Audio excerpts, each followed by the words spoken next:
y'all, welcome back for another tech talk video. I know, I'm sorry I missed y'all last week, but we are back.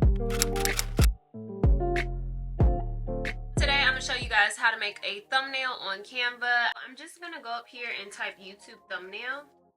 And I used to always do like, let's see, you can click YouTube thumbnail and you can see it's 1280 by 720. Now I started using this ratio instead of 1920 by 1080 because you can only upload like a certain size image for your thumbnail. So you might as well just make it 1280 by 720, and typically it shouldn't be too large to upload as your thumbnail. So from here, you can already see they have a lot of different options for thumbnail inspo and, you know, templates and those kind of things. These day in the life ones are really cute for those people who do daily vlogs. Very on trend for sure. I'm just gonna go ahead and create a blank YouTube thumbnail from scratch. And what I like to do is pull in like the photos that I've already taken for like my thumbnail.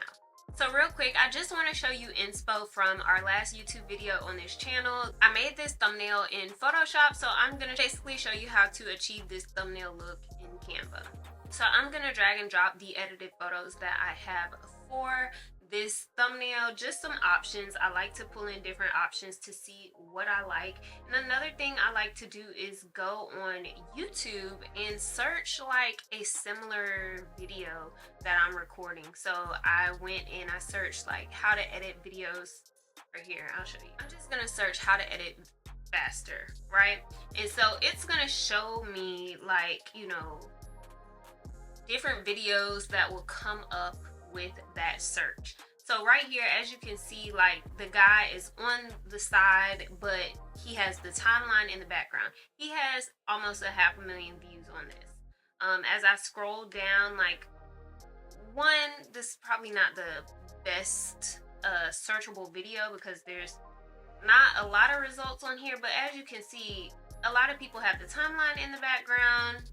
This one stood out to me where it says faster editing, and it just has the guy and then it has like the blurred out timeline in the background. So as I keep scrolling through YouTube, I kind of get a little bit of inspo for my thumbnail, especially in the tech creator space. Like this can give you a good idea of what thumbnails are going to perform best for this style video. So what I wanted to do is like select an image that I think would fit that mold. And so instead of doing just like the normal hand up, I chose the one where I am pointing, right? So first off, I'm gonna go ahead and just drag the corner of my image, and sometimes I like to do this where it extends beyond the page just so I can see the image without it being cropped or whatever. And so I'm just gonna leave it like this, and then I'm gonna duplicate it. And I do have the Canva Pro subscription, so you will need the Pro subscription to use some of the features that I'm using today, like background remover. So I'm gonna click edit image and then VG remover, which is gonna remove the background from this image.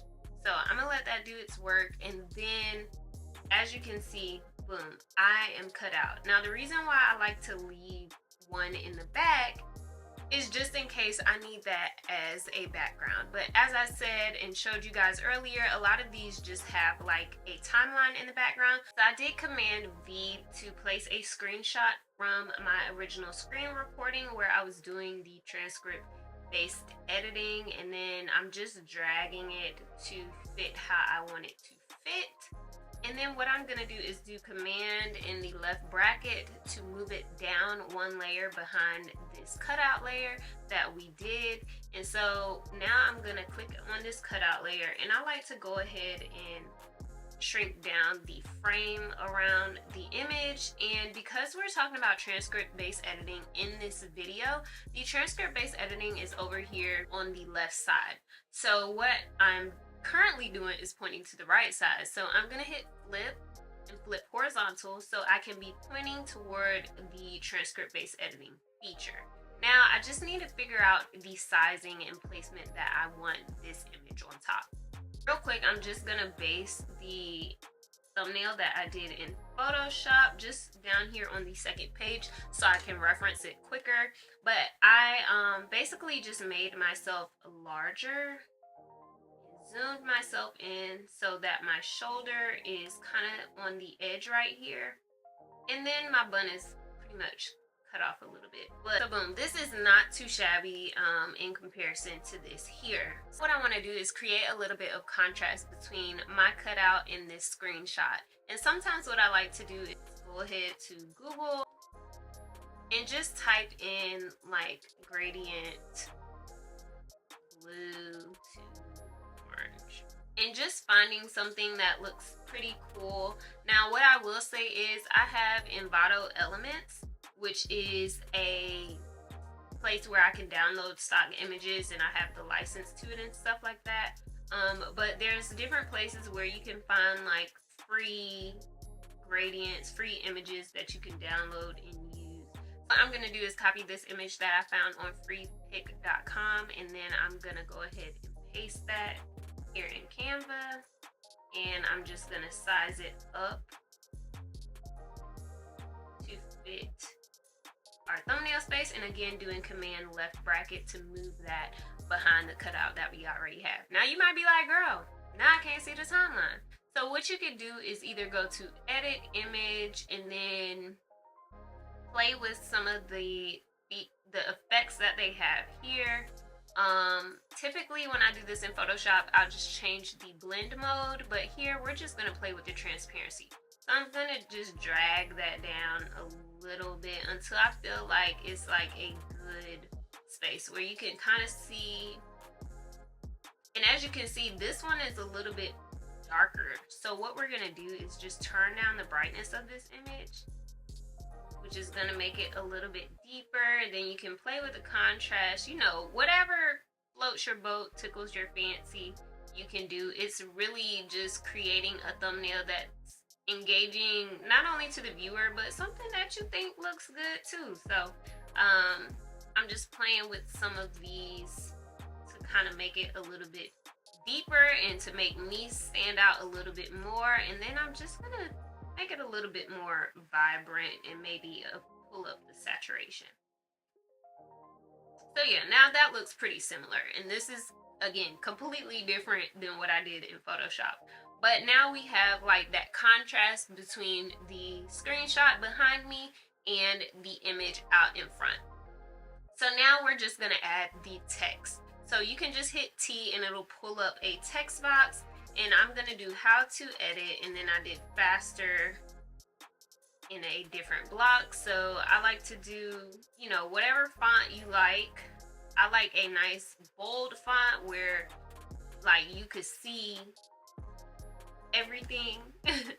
I love a nice bold or black font. So this is Gotham, which is a font that I uploaded in here, and then I'm gonna go ahead and make this white, and we'll just place that over here for right now. And I think I had a slight shadow on this, so if you go to effects up here, you're able to hit lift, and that'll do a slight shadow on it. If you add up the intensity, it'll get a little bit more of a shadow on there, or you could do just the regular shadow one and then just blur it and then up your transparency. And like I will make this like a black, right? So now it has that shadow effect on there. And you can change, you know, the direction of it, all of that stuff. So whatever you feel like reads great, you could do it like that. And I'm just checking out here to see my placement of it, and I kind of had it like right here. I may have to adjust some of this. And then I'm just gonna go ahead and duplicate this because it's pretty much the format that I want, but I just need to change the font. So I think this one is like the grotesque font that I have in here. Okay, and then I'm just making faster, bigger, so it can stand out. And I'm gonna go to the effects and pull back on the transparency of the shadow that I have going on. And then the last thing I did to this thumbnail was add the little CapCut icon here. So what I'll just do is do CapCut logo, just Google search that, pull it up on images. And so this one looks like it's in the white bubble. So I'm just gonna take that, copy it, paste it, and because it's an app, I want those like rounded corners. So I'm gonna come over here in elements, and you can go to frame, and boom, there's like a rounded corner thing that you can drag and drop your image into. And then you can resize it if necessary. Sorry, my computer breathing like a PS5. And then you could just rotate it and place it where you want it. I just kind of placed it there because I wanted it to be known like, okay, we're using CapCut. And that's just like for visual recognition. So even if you're not doing tech videos, say you're doing a Fenty hair review or a makeup review, you can Google search those images from the brand's website and incorporate them in your thumbnail so people can visually see like, oh, like she about to be talking about Fenty hair because I can see the packaging in the thumbnail, and it may be something that grabs their attention because of that brand recognition. Having text on your thumbnail, it really just depends on, you know, what performs best on your channel. And you can test out your thumbnails through YouTube now, which I think is a pretty cool feature to see which ones perform better. But for my beauty videos, typically they perform best when I have two images of myself, whether it be before and after or whatever. Like if I have two images side by side, no text, like those are the thumbnails that perform best on my main channel. This channel, the videos that perform best are videos that have engaging text on the thumbnail, brand recognition, whether that be like a YouTube logo, a screenshot, like whatever that may be. Those different types of elements are things that I like to incorporate on this channel because that's what performs best. So you just want to kind of do your research a little bit to figure out like what kind of thumbnails perform best. Should you do text? Always scale back, you know, your thumbnail to see how it potentially would look on like an iPhone, because a lot of people watch videos on their iPhone, and the smaller it gets, the smaller your text gets. So I can still gather from this thumbnail at this size that, okay, CapCut, faster, and I can still see like the timeline in the background. So it's like, okay, she about to show me how to edit faster on CapCut.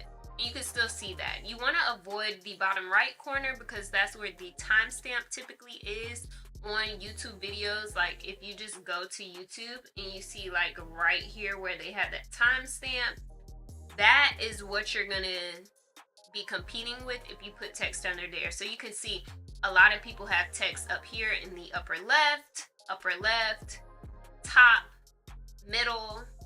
This one's in the middle and it goes all the way across, but it's not down in that corner where the timestamp is. So those are things you want to keep in mind. And again, this just serves as a reminder to just do your research, browse YouTube, enjoy YouTube, to where you can start noticing these little things. As you can see here, he has the PR, so I know that's a Premiere editing tutorial on how to edit faster on Premiere. So they probably know what they're talking about. You can opt for things like this where it's nice and clean and it's like, okay, clearly we about to get to work. But just paying attention to these things and searching like the video that you're doing online can give you ideas of how to create an engaging thumbnail. And you also want to look at the stats and stuff like that so you can see what may perform best for you. After you finish your thumbnail like this, you can go ahead and hit share, download, and then upload it to your YouTube videos. But that is pretty much all I do to create engaging thumbnails. Have those elements, a title that's readable, if titles are what works for your channel, something that gives brand recognition, whether that be a logo, a screenshot, a product image, those kind of things. And then you want contrast, because visually a lot of things that perform well is contrast between your subject and the background. So adding that little layer of that gradient is adding just a little something to it, you know what I'm saying? And you're more enticed, especially as I scroll through here. A lot of tech videos have color, or it's gonna be like aesthetically pleasing. It's gonna be like one of two extremes, I feel like, typically. Here you have the contrast of the yellow and the white, but then his skin tone also stands out from the timeline in the background. The timeline's not like, it's in dark mode and then, you know, he's in front and he has a lighter complexion, so it gives that contrast.